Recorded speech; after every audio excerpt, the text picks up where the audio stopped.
Well, King Barton has been dethroned.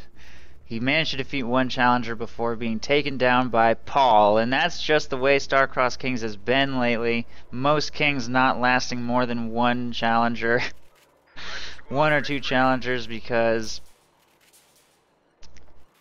whether it's real-life scheduling concerns or they just get taken down by somebody that's too tough. There has been some fierce competition in Star-Crossed Kings. Most reigns don't last more than 5 challengers. Only 2 people have beaten more than 5 challengers. CaptainSPrice, Paul's first challenger, now that he's ascended the throne, has defeated 7, I think. Could be more than that if memory serves. He's won quite a few series, but not defeated that many challengers. And already at the beginning, oh no, CaptainSPrice messed up. He didn't place his barbed wire quite right in front of this door, and stern piles can still enter and leave the building freely.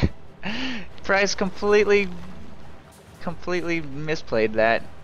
The wire placement in front of this door is apparently a little delicate. You need to get it just right. Price apparently messed it up a little bit, unfortunately.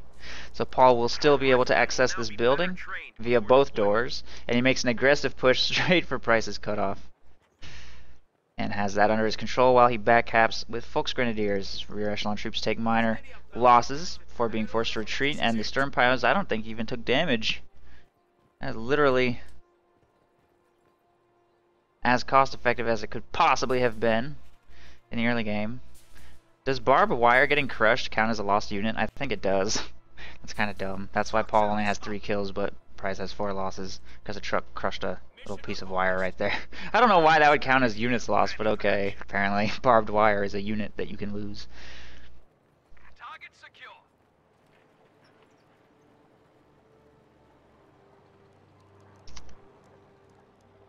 Riflemen moving to take control of this strategic point. And Volksgrenadiers are going to take control of this strategic point here, and the munitions over there on the right side, while Price gets full control of the left. Kind of weird to see allies take full control of the left and lose full control of the right. Paul's going to wire this off as aggressively as he can while he has an opening to do so. Price not sending anything over here right now. And Paul may be able to shut down a lot of Price's troop movements with these reinforced wire barricades. Oh no, what is this, Paul? He just revealed his mechanized regiment HQ. Price's riflemen have spotted it. Not very many squads available to get in range right now. Paul trying to push those riflemen away. I think it'll be okay. It looks like it'll be okay. That could have been disastrous, but fortunately it was close enough to completing. Paul closes into short range with his Volksgrenadiers, since the riflemen are focused firing the truck rather than his infantry. And it does complete in time, despite Price's best efforts to stop it. Paul is now getting focus fired in red cover, though. Retreat. Oh my goodness. Look how quickly they just got melted. Run. Wow. Paul wasn't paying attention for just a split second and loses a full Volksgrenadier squad. That's kind of Paul's own fault for standing in red cover for so long, point blank range next to 3 rifle squads. MG-34 will force Price to retreat right here, though.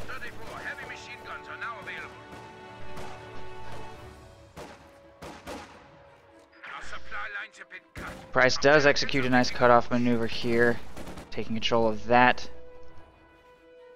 And Stern Pioneers continue to plant a very aggressive wire. If Price doesn't do anything about this sort of soon, he may struggle to actually break through into the right side of the map until he has bazookas, which assuming he uses the same strategy he's used in the past, we know he's probably going to get bazookas at some point. But Paul going with this particular truck placement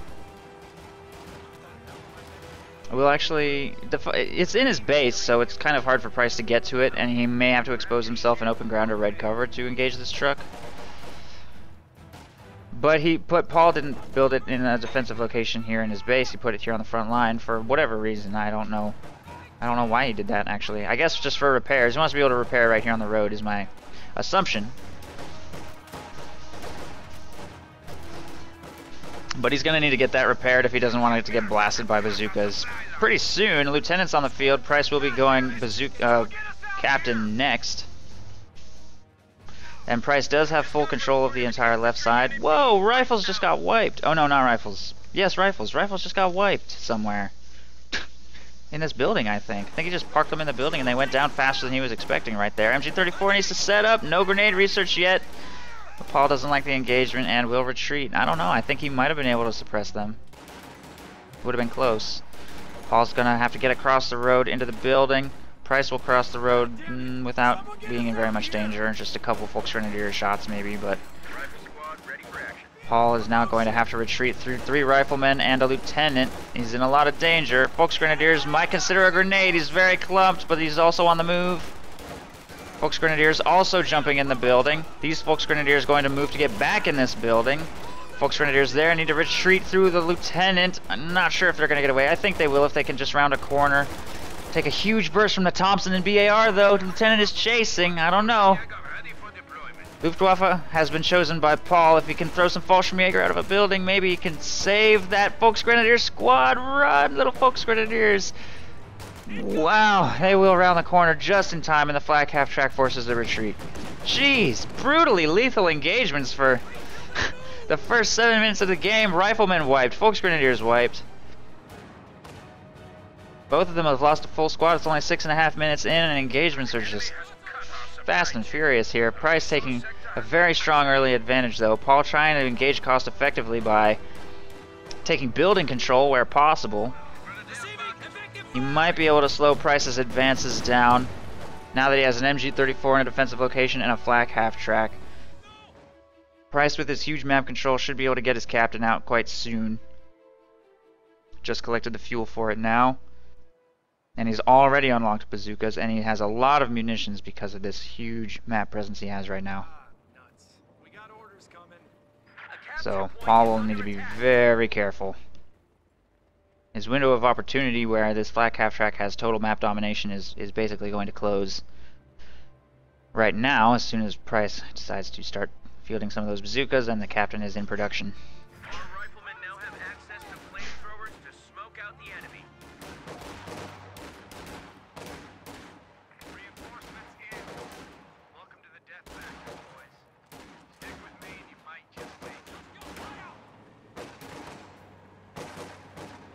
Riflemen have to retreat away from the Flak half-track right there. Flak half-track still hasn't done any real damage. No kills yet, just rounding up rifle squads and forcing retreats. Paul is going to slowly take control of the left side back while his MG34 harasses the right. Pretty much unopposed. Rear echelon's moving to get the victory point. Price has a small victory point lead, but the clock is stopped. The Flak half-track is set up in a defensive location here, depending on how the engagement goes. Paul may be able to push this back. First Flak burst suppresses that clump. Needs to pull back to safety. Loses about half of his Flak half-track's HP and it needs to go back for repairs immediately. That's way too much stuff. Kind of suppressed the wrong clump, fired at the left side squad instead of this clump of 3. Stern Pio is retreating. SWS needs to retreat. Mechanized Regiment HQ has been repaired mostly, so that's not in too much danger. The Flak half-track is what is the primary concern. Lieutenant exposes himself to fire. Oh my god, get that Flak half-track back, Paul! Get to safety, you need to engage with full health. He will not survive one more volley. I don't think Paul realized the lieutenant had a bazooka too. Kind of hidden in the squad because they don't have the icon over their heads. Everything Paul has on the left side has to make a full retreat. The MG34 on the right side easily pushes away that rear echelon troop squad. MG34 on the field here from Paul. I normally think that multiple MGs is not a great idea. I've said that many times, but against what Price is doing, I think it makes perfect sense. You need something to suppress the infantry and force it off the field. He needs to be very careful with the Flak half-track. It's an extraordinarily important tool. It's the only thing Oberkommando West has that can attack ground through smoke and still suppress infantry. The MG34 cannot, the Kugelwagen cannot. I guess the infantry support gun can, but he's gone tier 3. And I don't know if I... Well, actually, I don't know. Infantry support gun might be a pretty solid counter to this. It only needs to land 1 or 2 good shots to totally shut down a push until the captain hits Vet 1. Wiping the captain should probably be first priority at all times, because if you can remove the captain, he no longer has on me, and on me is one of the most important parts of Price's strategy. Without access to that, he cannot break suppression.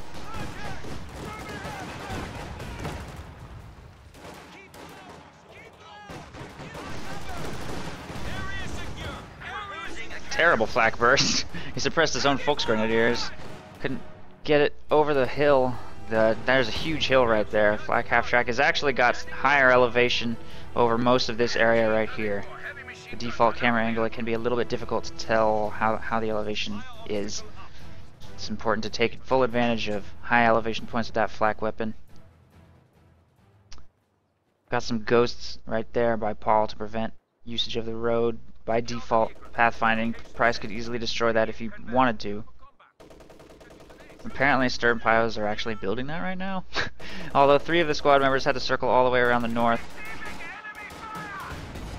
But Price will destroy the sandbags and lone Stern Pile model right there and start making his way up the center. Those Stern Pioneers definitely will provide vision of Price's movements though. Paul knows that giant blob is on the move down the red cover road. His MG-34s and Flak half-track are moving to counter now.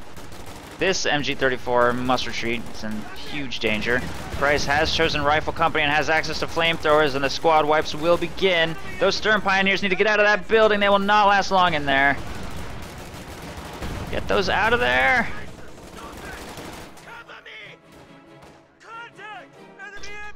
You have very little time to react to those flamethrowers. Price has spent a lot of munitions. Paul is only just now wrestling a little bit of map control back. Slowing down Price's munitions income and slowing down his weapons production for his infantry forces. Captain making its way through the center. There's an MG-34 pointed straight at the road right here. Another MG jumping into the building. Flamethrower jumping into this house, but the Flak half-track is finally going to set up to screen it away slowly. This building appears to be very sturdy. Ooh, and that squad has a bazooka too. You won't be able to win this. MG-34 and Flak half-track both need to pull back away from that rifle squad in the house. MG-34 set up facing this road does screen away the captain. If those riflemen walk into it, they'll get pushed away too. There's a Stewart! Oh no! Stewart diving the base! I think that Flak half-track is dead. Oh, what was that? A Raketenwerfer from the flank! Wow, that Raketenwerfer shot at the last second. Beautiful! Beautiful, miraculous shot. I thought that Flak half-track was going down for sure. Stewart purchased by CaptainSPrice and it gets shut down. That was a very nice save by Paul. I thought he was in huge trouble.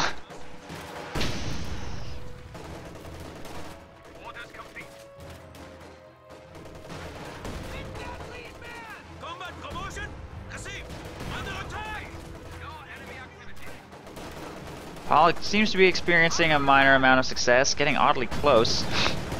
These buildings are so sturdy. So sturdy.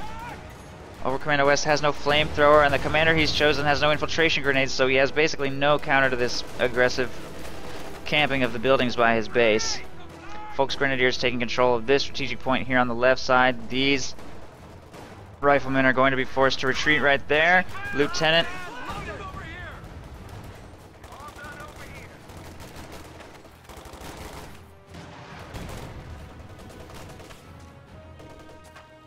forces away those Volksgrenadiers. Flak half-track has received more repairs. Flak half-track has not been able to push these infantry away very well. Paul's doing a good job of only engaging 1 or 2 bazookas at a time. Make sure that he's never in danger of being completely destroyed by just one really good volley. And protecting his flanks. Whoa, that maneuver though. Oh my god, Paul, what are you doing? What are you doing, Paul? You're gonna lose to Flak half-track. That bazooka shot just missed. What is he doing? What is he doing? Wow. I can't believe that Flak half-track is alive right now. That thing should be dead. That was a horrible, horrible maneuver. He's so lucky. Price probably wasn't even paying attention to the engagement, honestly. He probably just like, yeah, they're in the house. I need to pay attention to what I'm doing over here on the left side. He almost killed that Flak half-track while not even microing the engagement. That was scary. MG-34 is slowly trying to brute force those riflemen out of the building, and Paul has fielded some Fallschirmjäger. In theory, Fallschirmjäger should perform pretty well against the flamer blob, or the bazooka blob, and they're going to struggle against flamethrowers since both Fallschirmjäger and flamethrowers are medium range. Obersoldaten would probably be a better solution, but obviously getting those out is a lot more difficult. Since he's gone Flak half-track and has only so much fuel to spare. Flak half-track available here. Paul loses control of the left side, but is retaking control of the right with a couple spare squads, and his MG-34s are still pretty high health available to contribute to engagements. 3 MG-34 strategy from Paul this game. See if it works. Ooh, this could be very bad if Paul switches targets. He didn't switch targets, and the full volley of bazookas from Price's blob will one-shot the Flak half-track. If Paul had just fired at that clump of infantry, I think he would have won that engagement. They would have all got insta-pinned and taken massive damage, but he was shooting at the rear echelons in the house. Miss micro from Paul, and you don't get a lot of time to make those micro mistakes against that level of alpha damage. And the Flak half-track goes down. Paul will now be forced to contend with what Price is fielded, utilizing his infantry. I'm curious to see what is next. Fuel purchase is going to be, if he goes Flak half-track again, he'll be vulnerable to easy 8s. If he goes Jagdpanzer, he'll just struggle to handle the bazookas. He's gone tier 4, although the tier 4 structure is hurting his own machine gun right there. MG-34 is set up here to continue trying to brute force the building. Not experiencing much success. 3 north-facing windows in this building allow those riflemen to engage pretty well to the north.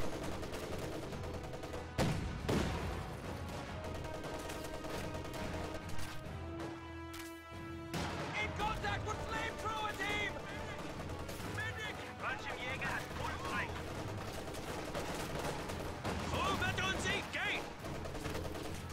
Riflemen have to retreat. Paul sending 3 squads of Volksgrenadiers right.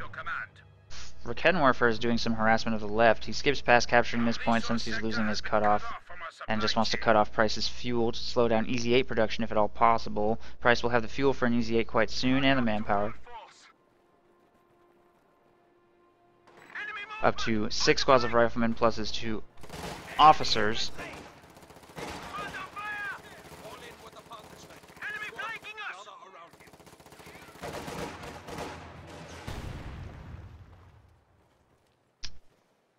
And Price could destroy these reinforced barricades at any time with his massive quantity of bazookas. Paul needs to think about exactly what he's going to do from this point forward. His tier 4 is actually in a bit of danger from bazooka fire. If Paul mobilizes his entire blob, or Price mobilizes his entire blob towards the tier 4 structure, I don't think Paul can stop it.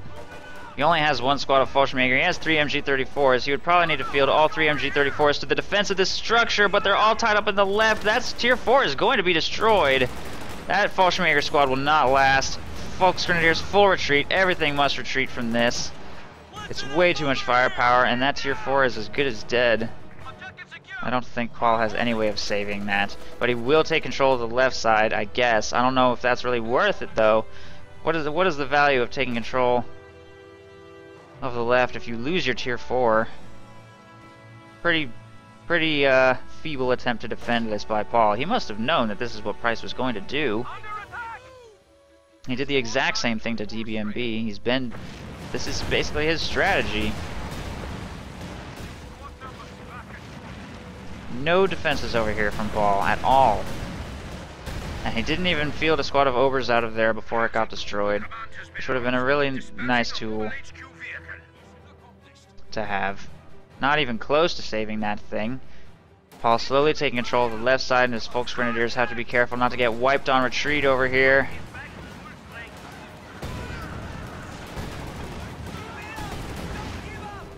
There goes that Volksgrenadier squad.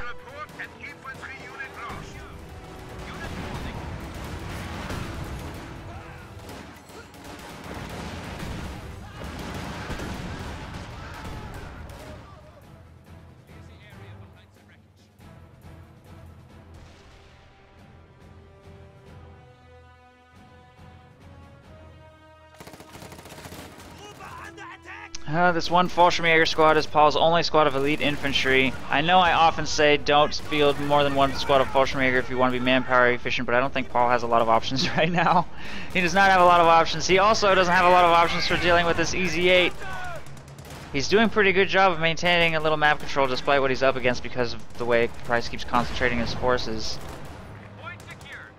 But losing your tier 4 is devastating as over Commander West. Very difficult to come back from a setback like that. Paul will not be able to field a Panther. If he wants to go King Tiger, I guess that'll be an option to him eventually, actually. Maybe he is intending to go King Tiger all along. That's what it looks like. King Tiger's going to be on the field eventually, but Paul is going to get boxed into his base very hard by the fact that there's now an EZ8 on the field. He won't be able to hold on to a fuel point any longer. He's losing his left cutoff, and I don't really think he has particularly good chances of retaking the right. Price is about to have him completely contained. Losing that wouldn't be good either. Stern pilots just got wiped. Paul is now completely contained and has no chance of getting a King Tiger if he doesn't break the containment. And I certainly don't know how he's going to do that.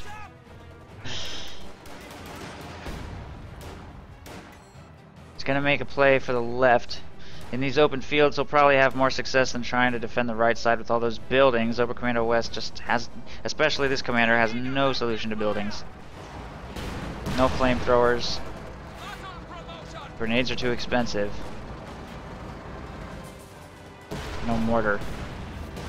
Infantry support gun probably too expensive. You probably could have tried to get one earlier. It's not going to happen now.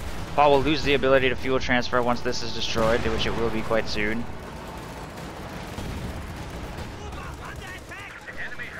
Bazooka snipes a Fallschirmjäger model. MG34 is set up to suppress the blob, but on me will pull them to safety, using it as a soft form of retreat. I don't know. Maybe Paul can make it to King Tiger. He's in so much trouble though. If he can just grab the left side VP and fuel for a little while, he might have a chance this game. It's going to be hard, but with most of Price's forces tied up on the right side, it looks like it could happen. Double MG34 will suppress those infantry in their yellow cover. And they are forced to retreat. Volks Grenadiers moving to take control of the fuel and victory points. The EZ8 receiving repairs over here. Riflemen moving towards the cutoff from the right flank. And an ambulance is going to heal some squads there in the base. Price taking full building control right here, which is going to make this position basically impossible to assault until King Tiger hits the field. Fortunately, Paul's floated up enough manpower to get Stern Pyos and the King Tiger at some point.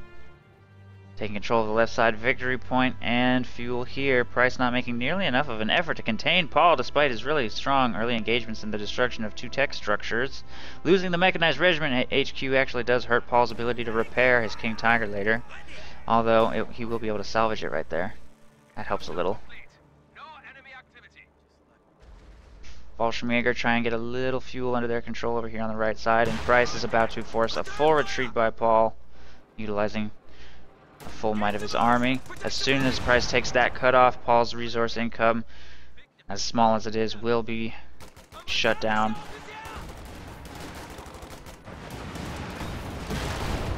Jeez, even retreating on sight, I don't know if those Volks Grenadiers will survive. Barely. Huge EZ8 hit. Just a tiny bit more flamethrower damage, and that would have been that squad. MG34 has no choice but to hide. Okay, it's dead. I don't know, it might survive. Price is spreading out to cap it. Looks like it might get away, actually. Barely. It's a very lucky machine gun team. Price didn't hunt it down. Paul's resource income completely shut down.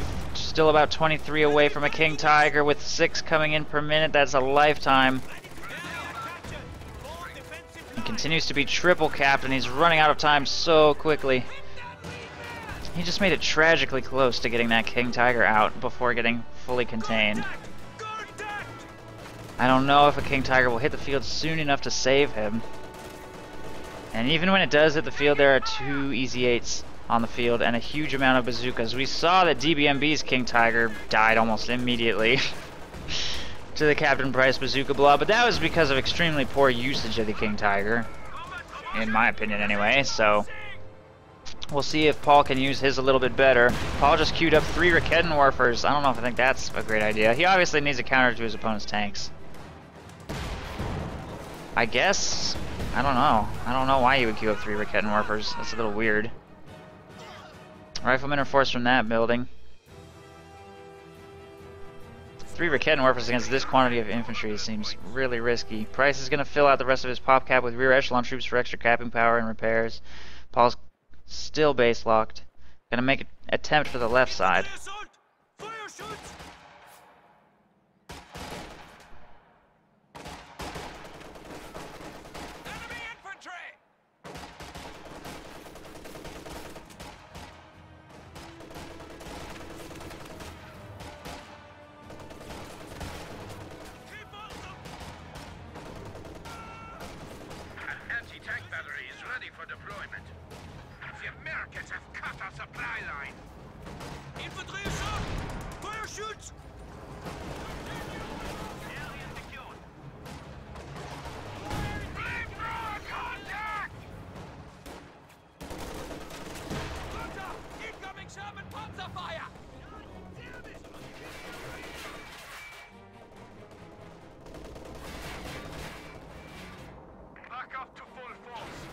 Paul working the left side. MG34 and Fallschirmjäger apparently getting a little bit of space. The Rakedenwerfers being fielded by Paul are pretty much necessary to keep those EZ8s at bay. Over here on the right side, Paul makes no real progress. But if he can capture these strategic points, even for just for a little while to boost his fuel economy, that helps. He has made it to King Tiger. He has made it, and with 100 victory points remaining, he's got some time to try and execute a comeback. It's going to be very hard, though. And the rest of this battle will be an uphill struggle. No doubt about that. Price's quantity of bazookas is just through the roof at this point. Rear echelon troops are very pop cap efficient. If you can actually max out on 104 out of 100 pop cap rear echelon troops with bazookas. Riflemen with bazookas. The Rakedenwerfers and Volksgrenadiers set up right here do a pretty decent spread of damage to those EZ8s. Convinces them to back off ever so slightly, but Paul will make a full retreat, not wanting to lose any units in this engagement. This isn't territory worth fighting for right now. He collected all the resources he needs. He's going to make a full retreat, which means he will get triple capped again. But I guess he just thinks he can probably get back control of that victory point before he loses the game if he just makes a really good play with the King Tiger from here forward. Smoke grenades deployed by CaptainSPrice. Still has access to on me, so no big deal that he got suppressed right there. Paul needs to try and get victory point control back somewhere. Anywhere, it doesn't even matter.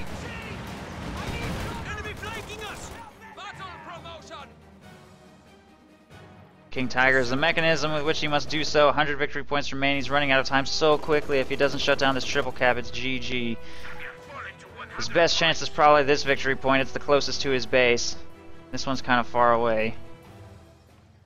But if he sends the King Tiger left, then that's where the biggest quantity of Price's units are, so he could probably have the most dramatic impact against Price's army. But we can see that Paul clearly wants to make his way right.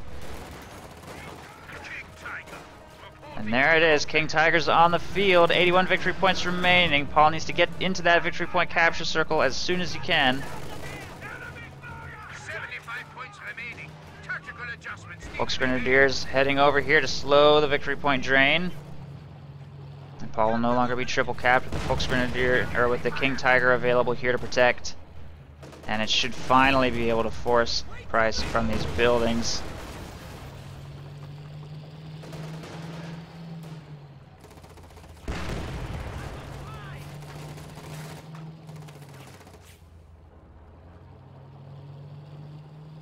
MG34 is trying to harass the left side. Price making a full recall away from the left, I think, to fight against the King Tiger, which appears to be on its way towards his base. King Tiger needs to be careful not to overextend. He needs to be very patient and very careful. With only 48 points left, he has to manage the clock, he has to manage the map, and he has to manage his opponent. Executing a comeback from this point forward will require flawless positioning and usage of that King Tiger, which is overextending itself horribly. What is it doing? Why do King Tigers insist on driving straight towards the Allied base with 3 Easy 8s and a giant bazooka blob? Oh no, but Paul, what is this? Are you serious? What is this? That is the worst maneuver I've ever seen a King Tiger execute in my whole life. You have got to be kidding us, Paul. Come on. Is this some sort of elaborate bait? Maybe he's trying to bait the Easy 8s into a giant Raketenwerfer blob. Not really. There's one Raketenwerfer available to assist over here. Fallschirmjäger tosses a smoke grenade to slow down Price's blob. They're all walking through it, but I don't think it matters. That King Tiger is screwed. Oh, Paul, this is your own fault. This is your own fault. GG. Paul throws his King Tiger in the trash by driving it straight towards the U.S. Forces base and then exposing his rear armor and driving straight back towards his own base. Frankly, I have no idea what he was thinking. A comeback might have been possible if he had not done that. GG, Price takes it. Short break, we'll go into game 2.